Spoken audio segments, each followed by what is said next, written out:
안녕하십니까, 양파TV입니다. 네, D8번부터 문제풀이를 시작하기 전에 제가 감기 기운이 있어서 약간 목소리가 가래가 낀 목소리가 날 수도 있는데, 예, 양해 부탁드리겠습니다.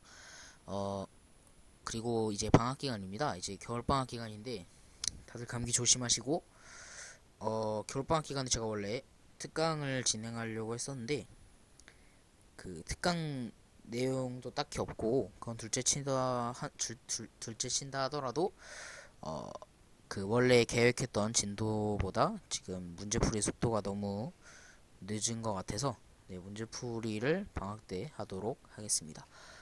네, 특강은 이제 기회 될 때, 네, 여름 방학 때 몰아서 찍는다든지 하는 식으로 언젠가는 찍어 올리도록 하겠습니다. 자, 그러면 8번 풀이를 시작하도록 하겠습니다.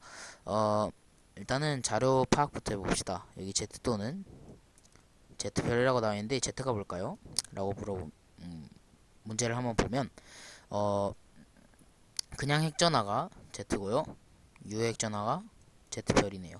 그럼 딱 봤을 때 이것은 유효핵전화 개념을 잘 알고 있느냐, 또 그것을 더 나아가서 이제 문제를 풀다 보면은 아마 유효핵전화랑 이제 원자번호의 관계, 더 나아가서 이온화 에너지와 유효핵전화의 관계를, 네, 물어보는 문제인 것 같습니다. 어떻게 할 수 있느냐 하면은 이 Z와 Z별이 나타나 있는데, 당연히 유효핵전화는 가리움 효과로 인해서 핵전화보다 당연히 작겠죠. 그러면 더 작은 게 Z별이 될 것이고, 이것이 Z가 되겠죠. 여기까지 알 수 있는데, 그러면 Z-Z별은 이 차이를 의미한다는 것입니다. 이렇게 쭉쭉쭉쭉쭉쭉 이렇게 해가지고 이 차이를 의미한다는 것입니다. Z-Z별이 이것의 상대값을 나타내는 거예요. 아주 쉬운 문제예요. 어떻게 보면 이렇게 갈수록 점점 Z-Z별 이 값이 커지죠. 이것을 이제 T값이라 합시다. T값이 점점 커지고 있는데, 보시면 이 홀전자수에 따라서 이것들을 정리를 해놨습니다. 원자번호 10번은 일단 홀전자수가 0개이므로 따지지 않고요. 이 자료에서 원자번호 9번 플로린은 홀전자수가 하나입니다. 그런데 만약에 이 자료에 플로린이 나타나 있다면 가장 커야겠죠. 얘가 뭔지 모르겠지만 이 원자번호 1번부터 10번까지에서는 Z-Z 별 값이, 3번부터죠. 3번부터 10번까지에서는 Z-Z 별 값이, 예, 플로린, 그 네온 다음으로 플로린이 가장 커야 합니다. 그런데 여기에 그 홀전자 수가 두 개죠. 가장 큰 것이 플로린 홀전자 수가 하나이기 때문에 이것은 플로린이 아님을 알 수 있고요. 이 자료에는 플로린이 없음을 알 수 있습니다. 자, 그러면 기억은 일단 그런 식으로 해서 틀렸다고 할 수 있습니다. 이 A가 뭔지는 몰라요. 아직 모릅니다. 그런데 굳이 뭐 A가 뭔지를 알아야 됩니까? A는 플로린이다. 그러니까 이 자료에 플로린 자체가 없다는 것을 증명하면 이게 A가 플로린이 아니라는 걸 증명할 수 있는 거죠. 이런 식으로 풀이하면 더 빨리 풀 수 있습니다. 네. 그리고 이제 하나하나 이제 알아가야겠죠. 보시면 보기에서 이온화 에너지와 유액전화의 개념을 묻는다는 걸 알 수 있죠. 자, 그러면 하나하나 분석을 해보도록 합시다. 네, 봤을 때 홀전자 수가 두 개인 거, 3번부터 10번 중에서 홀전자 수가 두 개인 거 하나하나 따져보도록 합시다. 자, 3번이면 리튬부터 시작해야겠죠? 리튬 홀전자 수 1개고요. 그러면 가장 작은 거 B가 리튬이겠죠? 이건 확실하죠? 베릴륨 홀전자 수 없고요. 붕소 홀전자 수 1개죠. 그러면 다음으로 큰 게 붕소가 되겠죠. 이런 식으로 탄소 홀전자 수 2개입니다. 얘가 탄소가 될 거고요. 붕탄질이죠. 질산 홀전자수 3개, 아니 질산이래. 질소 홀전자수 3개입니다. 네, 산소 홀전자수 2개죠. 이런 식으로 다 완성을 했죠. 자, 그러면 제1이온화 에너지를 물었습니다. 2가 C보다 큽니까? 라고 물었습니다. 질소가 산소보다 큽니까? 라고 물었죠. 이온화 에너지 제형성이 이렇죠. 그래서 바로 그냥 이렇게 체크해 버리시면 안 돼요. 왜냐? 예외적 경향성이 있습니다. 얘 15족이죠. 얘 16족입니다. 예외적 경향성. 원리는 시간이 너무 오래 걸리는 관계로 생각하도록 하겠습니다. 앞에 영상 찾아보시면 제가 한 두 번 정도 언급을 했기 때문에 이거는 그냥 넘어가도록 할게요. 네, 질소가 큽니다. 그래서 D는 맞는 보기가 되겠고요. 바닥 상태 원자에서 전자가 들어있는 오비탈의 수는 D가 B의 2배입니까? 라고 물었습니다. D는 뭐죠? 탄소죠. B는 뭐죠? 리튬이죠. 전자가 들어있는 오비탈의 수를 따지려면 하면 그냥 제일 좋은 건 전자 배치 한번 그려보는 겁니다. 네, 얘는 전자 들어있는 오비탈 수 두 개네요. 두 개고요. 탄소 같은 경우에는 1s, 2s, EPX, EPY, 뭐 EP 뭐 어쩌고저 XYZ 중에 어떤 거 랜덤적으로 두 개가 들어있을 거고요. 얘는 뭐 1s, 2s 이렇게 들어있겠죠. 그러면은 총 4개가 들어있네요. 그러면 정확히 2배 맞습니다. 그래서 정답은 5번이 되겠습니다. 다음 문제 넘어가도록 하겠습니다. 9번 문제입니다. 9번 문제는 일단 문제 분석부터 해보시면 원자과 전자랑 전기음성도를 줬네요. 그럼 전기음성도를 원자과 전자를 통해서 전기음성도를 이용하여 얘 원소가 무엇인지를 추리할 수 있느냐를 물어보는 문제네요. 원자과 그 전기음성도의 일단 경향성을 제대로 이해하고 있어야겠죠. 일단은 전기음성도 하면 딱 떠오르는 것, 예외적 경향성이 없다는 것이 떠오를 것입니다. 네, 맞죠? 그러면 전기음성도에서 딱 하나만 기억하시면 돼요. 플루오린이 제일 커요. 플루오린이 제일 크다. 그럼 당연히 이렇게 되겠죠. 그렇죠? 이것만 기억하시면 바로 경향성을 유추할 수 있겠죠. 전기음성도가 2, 3주기 원소 중에서 전기음성도가 전체적으로 큰 것들, 근데 얘네가 원자권 전자수가 더 많아요. 네, 그쵸? 그러면 뭐 얘네가 더 크니까 뭐 얘네가 2주기 뭐 이런 식으로 추론하면 안 되겠죠. 자, 그럼 어떤 식으로 해야 되느냐? 자, 그럼 일단 가정이란 걸 해봅시다. 가정. 수능 문제 풀 때는 가정이 항상 중요해요. 가정이라기보다는 경우를 나눈 건데, 얘네가 진짜 말도 안 되게 같은 주기일 수도 있잖아요. 그죠? 같은 주기라면 원자 번호가 ABCD겠죠? 그쵸? 이제 전기 음성도 아까 말씀드렸듯이 예외 없습니다. 원자 번호 클수록 그러니까 같은 주기에서 원자 번호 클수록 전기 음성도 크고요. 같은 족에서 원자 번호 작을수록 전기 음성도 큽니다. 그죠? 그러면 그러니까 같은 주기라면 원자 번호가 원자과 전자수가 크니까 원자 번호가 크겠죠. 같은 주기에서. 자, 그러면 쪽쪽쪽쪽 갈수록 전기 음성도가 쪽쪽쪽쪽 증가해야 되는데 안 그렇죠? 그렇죠? 그럼 이 경우는 일단 아니겠죠. 그럼 어떤 경우가 또 있을까 보니까 신기하게 원자과 전자수가 커지는데 얘가 더 크고요. 전기 음성도가. 근데 여기서도 마찬가지로 원자과 전자수 즉 원자 번호가 그러니까 같은 주기라고 봤을 때 그냥 원자과 전자수라고 하는 게 맞겠네요. 원자과 전자수가 얘가 더 큰데도 불구하고 얘가 더 크죠. 그 말은 얘네 둘이 다른 주기라는 겁니다. 다른 주기인데 또 추가적으로 알 수 있는 것은 전기음성도가 원자과 전자수가 작은데도 불구하고 전기음성도가 더 큰 A와 C가 2주기 원소라는 것을 알 수 있겠죠. 자, 그러면 원자과 전자수 2주기인 거 뭐 있습니까? 원자과 전자수 3개이면서 2주기인 거 붕소겠죠. 그리고 얘는 뭐겠습니까? 원자과 전자수 5개이면서 2주기인 거 질소겠죠. 자, 얘 이제 고민 되실 텐데 저희가 항상 이 원소 문자로 줬을 때 이미 문자로 줬을 때 이것을 다 원소 기호로 체인지 시켜버렸죠. 왜냐면 그래야 더 이해가 쉽게 쏙쏙 되니까요. 근데 이거 같은 경우에는 그게 불가능합니다. 그쵸?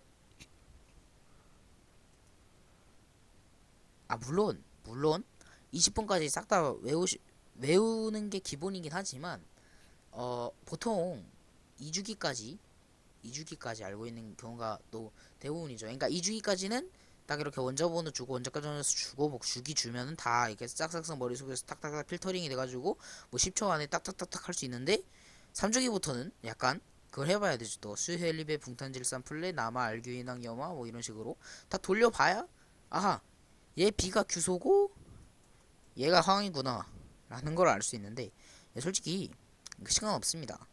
이게 바로바로 떠오르시면은 바로바로 이렇게 바꿔가지고 풀면 되는데 그럼 또 뇌 프로세스를 두 번을 돌려야 돼요 이거를. 그러니까 여기서 원자 번호만 물어봤잖아요. 이게 뭔지 안 물어봤잖아요. 그러면 그냥 이렇게 하시면 돼요. 일단은 자료 이게 보기를 분석하는 거예요.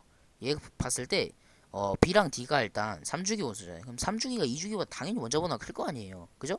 그러면 B가 B랑 D가 이 밑에 들어가 있는 건 싹 다 틀린 겁니다. 이게 틀린 거고요. 틀린 거고요. 틀린 거고요. 얘네 둘 중에 하나겠죠.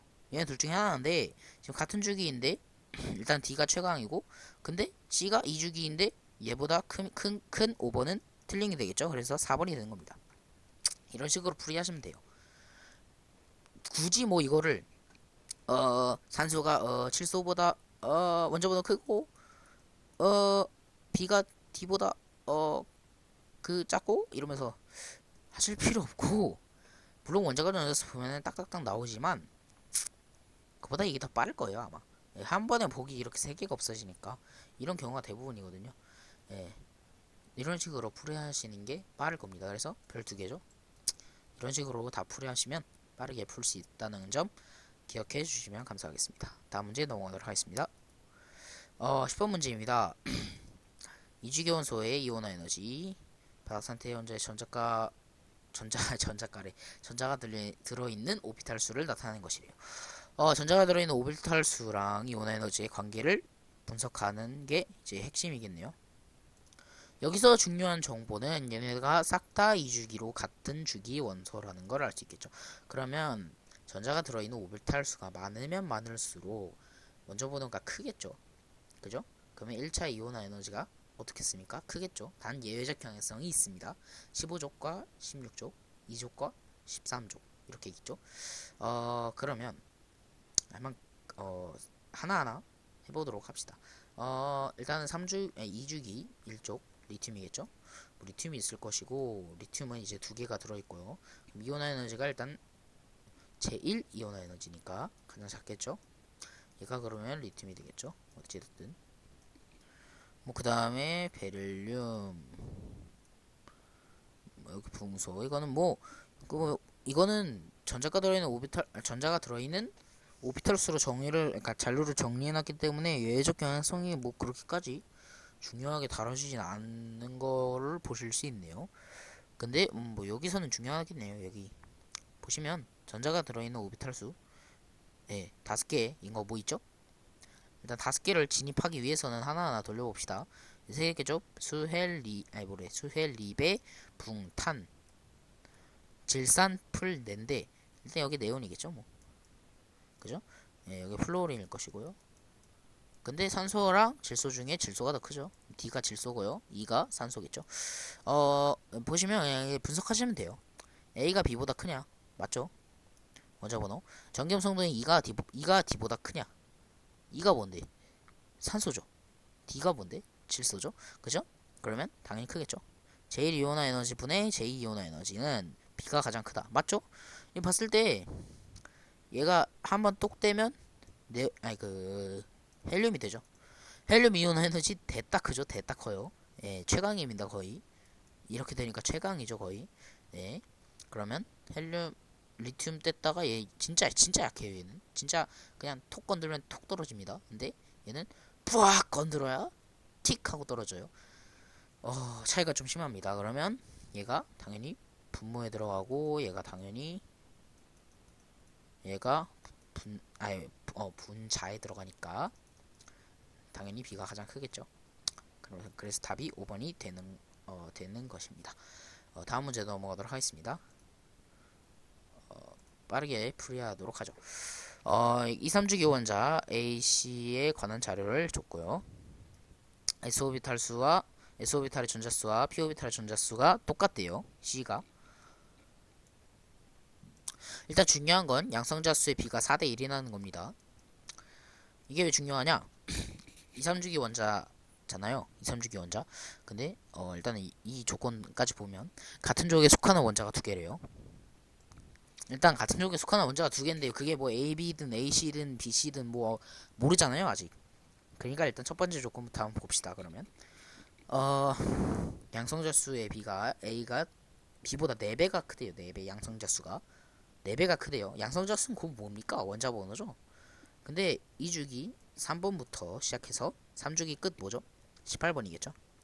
여기서 4배를 낼 수 있는 조합이 32, 46 밖에 없어요. 그러니까 이 중에 하나라는 겁니다. 그쵸? 근데 한번 경우를 나눠보면 s오비탈 수와 전자수와 p오비탈의 전자수가 같은 거 한번 2, 3주기에서 찾아보도록 합시다.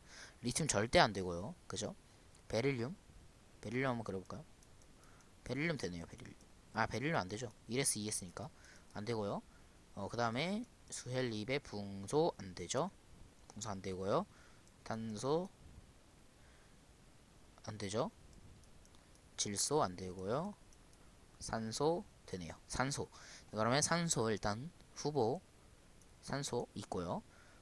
뭐 쭉쭉쭉 한번 해봅시다. 붕탄, 질산, 플루린 당연히 안 되죠. 안 되고요. 여기서 네, 이렇게 3s까지 채워진 형태인 마그네슘이 또 후보로 있겠네요. 뭐 여기서 이제 쭉쭉 해봐야 피오비타리움 전자가 차니까 뒤에는 없음을 알 수 있겠죠. 네, 한번 머릿속으로 이렇게 돌려보시면 없음을 알 수 있습니다. 산소와 마그네슘 중에 하나인데 얘가 만약에 산소일 경우에 원자번호 근데 여기서 바닥 상태 전자 배치에서 홀전자가 존재해야 된다고 했습니다. 그래서 C는 산소가 되는 거예요. C 원자번호 8번이죠. 그러면은 한 주기 같은 조기 관계가 있는 게 16번일 거고요. 이렇게 매칭이 돼서 얘가 최종적으로 채택이 되겠죠. 자, 그러면 A가 원자번호 16번, B가 원자번호 4번, C가 산소가 되겠죠. 봅시다. 그러면 이주기 원자 몇 개죠? 2개 맞죠? 네, 맞고요. 원자 반지름이 가장 작은 원자는 B입니까? 원자 반지름 이렇게 되죠. 경향성이. 그러면 이주기면서 붕소보다 작은 게 산소겠죠. 그러면은 B보다 C가 작으니까 C가 가장 작겠죠. 자, 그러면 D급 보시면 빠르게 전기음성도가 가장 큰 원자는 C입니까? 라고 물어봤습니다. 예, 위치를 한번 그려보시면 산소 여기 있고요. 원자번호 4번 여기 있고요. 원자번호 16번 뭐 이쯤 있겠죠. 예, 같은 조기라 했으니까 그럼 당연히 산소가 제일 크겠죠. 그래서 답이 3번이 되겠습니다. 네, 지금까지 시청해주셔서 감사드리고 다음 영상부터 12번 문제풀이 진행하도록 하겠습니다. 네, 시청해주셔서 감사드립니다.